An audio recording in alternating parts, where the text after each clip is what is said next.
What is going on, guys? Meteorologist Jonathan Kegges back with you on a chilly Wednesday evening. Hope everybody's doing well. As we are talking about the cold, we've touched a little bit over the last couple of days about the snow potential and how it was very, very little when you're talking about north of Orlando and to the East Coast, with the modeling showing that low kind of coming back in. It's still on the low side, but we talked about the only opportunity for some flakes would be closer to the Gulf Coast. That's expanding a little bit, maybe to just west of Orlando, as we forecast and try to pinpoint the actual wind direction on Saturday evening. So I'm telling you, there's a chance. It's only for a few of us. It's not very high. I don't want to get anybody excited or in a tizzy or anything like that. But the opportunity for some flakes to fly in Central Florida during the evening on Saturday is pretty nice. It's higher than what we would normally have on a daily basis. So thank you guys a ton for tuning in this evening. We are going to talk all about that. I'm just changing the bottom. That is not Blacksburg, Virginia. That is Crystal River that we are taking a look at. And again, the Gulf side certainly has the opportunity for the better shot. So let me just get right into it, and then we'll do some of the explanations going forward. We're taking a live look tonight again in Crystal River below me and in Daytona Beach with our Weather STEM network of cameras. So this is Saturday morning, 2 o'clock. Big, nasty, mean front slides through. I think rain chances go up later Friday night, continuing to the early morning hours of Saturday. That is all because of the cold front. Now watch what happens during the day. We have some big-time colder air rushing in very, very quickly. You will notice the temperature crash during the day on Saturday. So here we go. There it is right there. Just a little bit. This is just to the west of Denellen towards Inglis, Crystal River. You see some of the blue there. Okay? A little bit of blue popping up, meaning that the model anyway is suggesting mixed precipitation, maybe even a burst of a few flakes coming in off of the Gulf. It's even more prevalent closer to Horseshoe Beach. We're going to get into the why this is possible again in just 1 second. I want to just show you that modeling is hinting at it. I'm going to go back and replay that again because I was kind of zoomed out. So there's 2 o'clock in the morning. We're going to go forward, and then look at what happens here. My pause point's all screwed up. There you go. Again, it's not much. It's not much. Okay? There's a little bit of blue there around Claremont, Webster. There it is popping up again. I think Polk County has a decent shot to get a few flakes. And then look at that little thing. This is Saturday evening. Haines City to Davenport, Point Siena. And then closer to, look at that. And then it continues to come in, and then right along the Gulf Coast. This is nuts. There's 11 o'clock on Saturday night. Lakeland, Bartow, Fort Meade, Tampa. The opportunity. It's wild. And then that continues. I mean, if you look closely there to the left of your screen, how it just seems like there's stuff coming off of the Gulf like it's nothing. That's literally what the Gulf effect is. Again, very similar to lake effect snow. It's the same thing, except you have the Gulf versus the Great Lakes. But that cold Arctic air helping to generate some lift, and it's going to be cold enough on land to get that to be a wintry mix or some flurries sustained a little bit, especially west of I-75, lower of a shot east of I-75. But nonetheless, it is a sight to see and just a testament of how cold we are going to get. You don't need me to tell you that that is extremely rare to see in Central Florida. It's certainly rare in the Panhandle, but it is like really, really rare to see flakes in Central Florida. It's not impossible. It's happened before. We've talked about that at length over the last couple of days. I want to show you another thing too. The National Weather Service put this out earlier today, and I shared this on my Facebook page, and I just wanted to show you again. This is their winter storm severity index, okay? And this is for the chance for wintry precip. And note that they have west of Orlando this purple color. This is a 5 to 10% chance for wintry precip. And that extends about to Claremont into Leesburg to Ocala, Point Siena, Four Corners, Champions Gate. And then this blue one here, I mean, right here is 30% right along the Gulf Coast. And then this is a 20% shot getting towards Sumter County and then Tampa. It's pretty wild stuff. Now, you do see colors over here. 5% shot. I think that this is extremely low. I think it's much lower on the East Coast, maybe up towards Jacksonville, the Florida-Georgia border there, has a better opportunity for some flakes. Still, I think we just really need that low to develop a little bit closer to get that real push of moisture to the East Coast. I think that is unlikely. I think this is certainly possible west of Orlando, closer to I-75. Again, the deal is with this, it's all about the wind direction. So if we get the wind direction, let me change my colors. If we get the wind direction shifting like this, then you're not seeing it over here, okay? If it's like this, which it's not going to be, that's a drastic westerly, and this is coming straight from the north, it would help to push moisture further inland, but then you're also bringing in relatively warmer air off the Gulf, and then that would change things there anyway. So the wind direction that we are looking for, and this is something that we're going to show you again tonight at 10, tonight at 11, of course, when we talk here on the show every night as we're leading up to this, in order, and you see kind of how it's drawn just like this, again, that potential, a wind direction just like this, west-northwest, maybe north-northwest, but really west-northwest, because again, there's the coastline. You need it to cross the water to get it, and then kind of advect everything or move everything down in that direction. That is why it would be really, really hard to see a flake, the weather flake, in Orlando or in this corridor. So I think your super low shot is going to be right in through here. And I think your slightly better chance is going to be I-75 and then kind of down the Florida Turnpike. That's where the shot is. 16 Medic RN says, wouldn't it be great for the kiddos to see snow? I know he won't in Apopka. Apopka has a teeny tiny chance. It's all if the wind directions comes in just like that. Might be able to blow one of those little blotches over to Apopka. But all that stuff. So the highest chance, no doubt, southwest of the Turnpike and then west of I-75. We're going to talk much more about that as we go on. Thank you guys for the birthday wishes. I guess you saw the Facebook post that Sweet Ginger Gadsden got an awesome cake for me today. So thank you guys for the birthday wishes. I appreciate that. Jody, I have not had a chance to look that far out into the future, so I would not be able to give you anything reliable at this point for February 13th, as I'm kind of locked into this weekend to accurately forecast flakes. It's crazy. It's crazy just talking about it. But again, it's a non-zero chance. I went on and on about the hype before about the snowflakes. That was because people were showing the Canadian model, which had snow kind of really pinwheeling in and down, kind of like toward Palatka and then down as far south as Palm Bay and Cape Canaveral. That was the wild stuff. We had always talked about that if we got the wind direction right, it was going to be a possibility there off of the Gulf. So crazy stuff. But anyway, we're going to get into the cold side of this. I just wanted to talk about how often you get to talk about snow in Central Florida. It's wild. All right, guys, I'm back in 3 minutes. Stick with me. Post in the comments if you have any questions. We'll be back in 3 minutes.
All right, we have a new viewer. Awesome. Welcome to the stream. I love that. Finally dragged you on for sure. That's fantastic. Welcome, my friend. All right. Marky D asked a really good question. I'll get to Jody's question in a second. He says, is this winter going to be one with the most below average temperature days in Central Florida? We started as far back as Halloween. It's a great question. I'm keeping tabs. I got to look back in history. I'm sure there have been colder ones for sure, but this has been wild. There have been a lot of below average days for sure. We are stringing them together, and I don't see a day where we get back above average until February 7th. So to answer kind of partially Jody's question, I do think this chill, although not as intense, does stick with us through the first week of February. We might warm up into the middle part of February, but then there's indications at least the Northeast in upper Midwest get really cold again. I'm not sure. I have not looked deep enough in long enough to see if the subtropical ridge that would typically protect us from the bitter cold that has failed us so far and has let these air masses just kind of plunge down at will.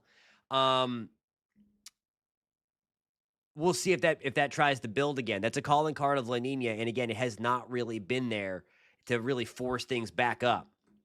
So we're watching that, but you're on to something for sure. And I'm gonna do some calculations probably over the weekend. I'll be here. We'll be tracking the potential for some flakes. Loom0519 asks, will Polk get flakes? It's still a low chance, but relatively speaking, I think you have the best chance out of everybody because you need to thread the needle. Too close to the Gulf, it's still a little too warm because the warm air messes with it, of course. And you need to have the right wind direction. It's going to be cold enough. And then here we are in Polk. So, like Bartow, Lakeland, Frostproof. I think you really have a decent shot, relatively speaking, to see some flakes fly. It is going to get super cold. So there's the temperature on Thursday. That's tomorrow. We're back to the mid-60s. So this is everything is that, but that's what I mean. Like it might feel colder than 41, but this is what it is.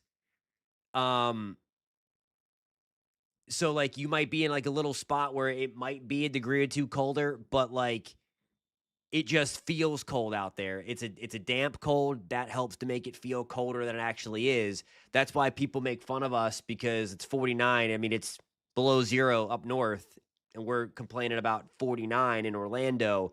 It's damp. It hurts the bones a little bit more, for sure. Okay, so I want to show you this. This is something we've talked about for the last 10 days now. This potential. Sunday morning, we're waking up to teens and 20s without the wind. Okay, it's going to be the coldest air we have felt since 2010. It's crazy. But the wind is also going to be cranking thanks to a very strong storm getting going off the Carolina coastline. Look at that. Wind chill, 7 o'clock in the morning.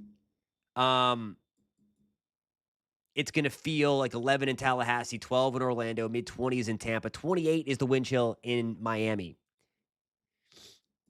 Fullest 7896. I'm 15 miles east of Tampa. Does that mean I have a good chance of flurries? I do think you do. I think you probably have, and again, it's not a guarantee because it is still going to be hard. We need to make sure the wind direction is correct, and we do need to make sure that we get that dry, cold air in here to meet up with that. Everything should, but yes, for what it's worth, the National Weather Service out of Tampa is forecasting flurries for the Tampa area on Saturday evening. It's crazy. So, like, it's not just, again, I always say, like, if you've been hanging with me since hurricane season, you always have to look to see, okay, a model might show something crazy, and you can debunk it pretty easily if it's off its rocker with science and meteorology, and that's what we're all about here. So if you're finding us for the first time, hang out with us. We're here every Monday through Friday at 9:30. Shameless plug. But even though the models are doing something crazy by painting literal snowflakes across West Central Florida, and I'll show you again what one of them is doing anyway. There it is. And there's a couple of them. And like sustained at that. So the point I'm trying to make is, yeah, the models are doing something they normally don't do by putting snow here. It is going to be cold enough, and there's a scientific and meteorological mechanism behind it. So the science and meteorology match up to the model. So while it's rare and unlikely, there's a pretty decent shot, if that makes any sense whatsoever. Because, again, it's going to be sporadic. It's going to be scattered. You might see a sleet pellet mix in. But holy cow, that's just look at that. I mean, you rarely see pinks and blues there. So there you go towards the Tampa area. This is late Saturday night, 9, 10 o'clock. A few flakes may start as early as 3, 4 o'clock in the afternoon. Again, this is pretty much southwest of the Florida Turnpike. That's kind of my zone. And if you're not familiar, again, this line here, that's running from about the Villages, the split from the Villages to Leesburg down through Claremont, Dr. Phillips, and then down through Osceola County. That's the Florida Turnpike. So pretty much between the Gulf and the Florida Turnpike, that's our little triangle of flurry potential. It's wild. I know. So that's just something to be mindful of, and just to relish in that opportunity, I guess, if you are a fan of maybe seeing a few flakes. It's going to be cold. May as well get a few of them, right? And again, we're talking about wind chills in the teens and 20s throughout most of the state of Florida as we move into Sunday. I mean, it is going to be really cold.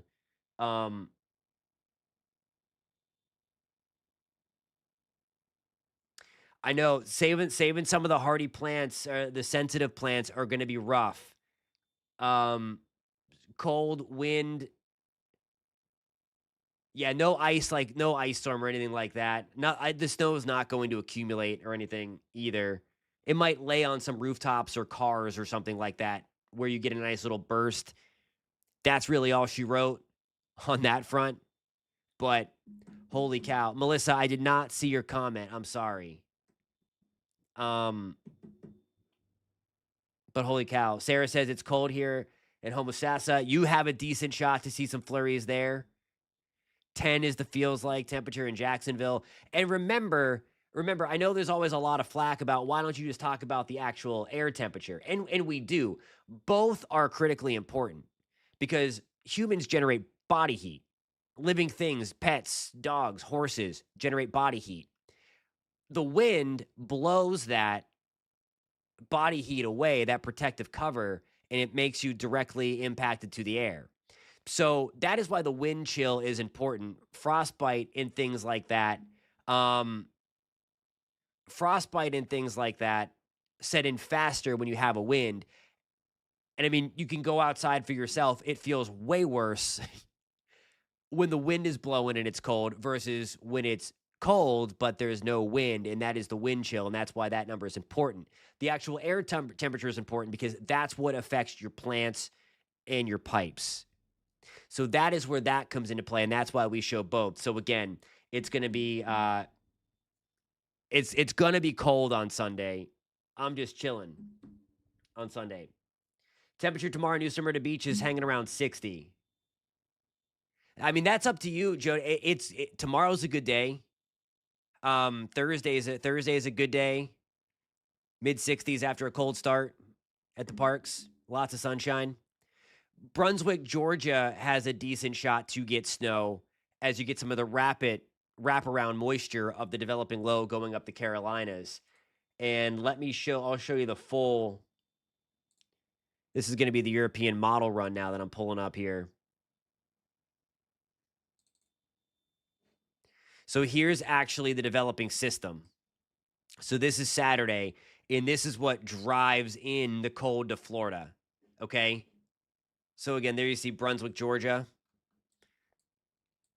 There's a little bit, there's wintry mix there, for sure. But I mean, a lot of it's trying to stay north of the state line. Let me take this back a little bit further. And see, I'm not too optimistic on getting any flakes like toward, I mean, latest European wants it close. I mean, look how close the flakes get to the east coast of Florida. I mean, there's Jacksonville. It's like a mix off the coast. St. Augustine might see a stray flurry or two.